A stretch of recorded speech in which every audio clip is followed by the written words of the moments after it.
আসসালামু আলাইকুম গাইজ, আপনারা কেমন আছেন? আশা করি সবাই ভালো আছেন। আজকে আমি আপনাদেরকে দেখাবো যে আপনারা কীভাবে ডলার বিজনেস করবেন। ঠিক আছে, ডলার বিজনেস আইডিয়া কীভাবে নেবেন।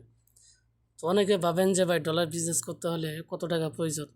আপনারা $50 নিয়ে বিজনেস করতে পারেন, 500-1000 টাকা হাতে পুঁজি রেখে বিজনেসটি চালু করতে পারেন। ঠিক আছে, আর যাদের বিকাশ রেসেলার লাগবো, আলো প্লাস বিটুরে বিপিএন রেসেলার আছে। ঠিক আছে, এসটিসি ফ্রি চলে।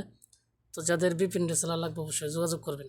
তো আপনি এখানে লগ ইন ক্লিক করেন, এরপরে যে দেখেন এখানে আপনার ড্যাশবোর্ডটি ওপেন হয়ে গেছে। ঠিক আছে, তো আপনি এই ক্লায়েন্টে ক্লিক করার পরে যে ম্যানেজ পিনে ক্লিক করেন, জেনারেল সিঙ্গেল পিনে ক্লিক করলে এখানে আপনার ইউজার নেম দেবেন, পাসওয়ার্ড দিয়ে সাবমিট ক্লিক করলে আপনার একটি সিঙ্গেল পিন তৈরি হবে। ঠিক আছে, তো আপনি এইভাবে বিজনেসটি চালু করতে পারেন। যারা নতুন ইউজাররা আছেন, বিপিএনে ব্যবসা করতে পারবেন, একেবারে অল্প রেটে আপনারা বিজনেস করতে পারবেন, অল্প রেটে। ঠিক আছে, তো আজকের ভিডিও পর্যন্ত। ধন্যবাদ সবাইকে। আসসালামু আলাইকুম।